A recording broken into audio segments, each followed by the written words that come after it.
வணக்கம். இன்னைக்கு my home my கிச்சனில் மசாலா பிரெட் எப்படி செய்யறதுன்னு பார்க்கலாம்.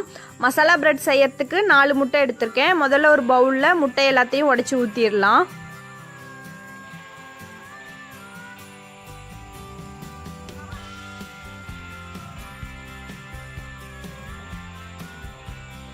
முட்டை கூடவே பொடி பொடியாக நறுக்கின 3 பச்சை மிளகாய், 1/4 டீஸ்பூன் மஞ்சத்தூள்,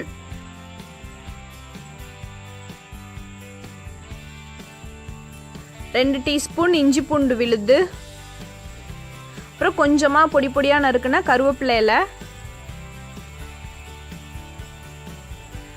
இது கூடவே தேவையான அளவுக்கு உப்பு சேர்த்துக்கலாம்.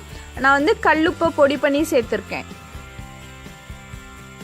அப்புறம் பொடி பொடியாக நறுக்கின கொத்தமல்லி இலை, அப்புறம் பொடி பொடியாக நறுக்கின பெரிய வெங்காயம் சேர்த்துக்கலாம்.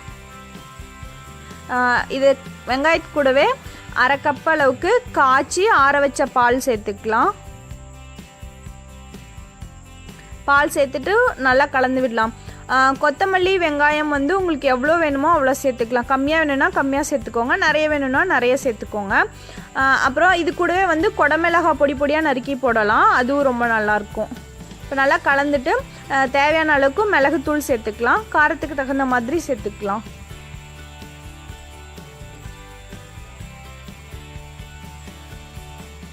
மிளகுத்தூள் சேர்த்துட்டு இப்போ ஒன்றா நல்லா கலந்து விடலாம்.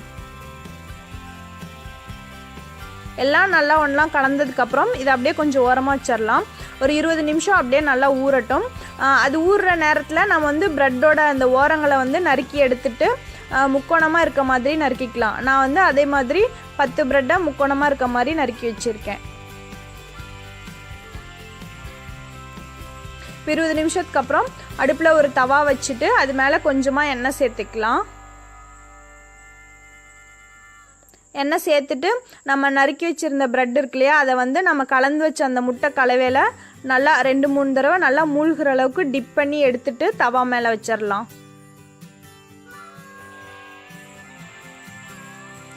ஒரு பக்கம் வெந்ததுக்கப்புறம் இன்னொரு பக்கம் திருப்பி போட்டுடலாம். திருப்பி போட்டதுக்கப்புறம் மேலே எண்ணெய் வேணும்னா கொஞ்சம் விட்டுக்கலாம். 2 பக்கமும் நல்லா வெந்ததுக்கு அப்புறமேட்டு பிளேட்க்கு மாற்றிடலாம். மாற்றிட்டு இது சூடாக சாப்பிட்டா தான் ரொம்ப நல்லாயிருக்கும். ஆறிடுச்சுன்னா கொஞ்சம் அந்தளவுக்கு டேஸ்ட் இருக்காது. அப்புறம் இது கூட தொட்டுக்கிறதுக்கு சாண்ட்விச்சுக்கு செய்கிற சட்னி ரொம்ப நல்லாயிருக்கும். இதை நீங்களும் உங்கள் வீட்டில் செஞ்சு பாருங்கள். எப்படி இருந்ததுன்னு கீழே கமெண்ட்டில் என் கூட ஷேர் பண்ணிக்கோங்க. உங்களுக்கு இந்த வீடியோ பிடிச்சிருந்தா மை ஹோம் மை கிச்சனுக்கு சப்ஸ்கிரைப் பண்ணுங்கள்.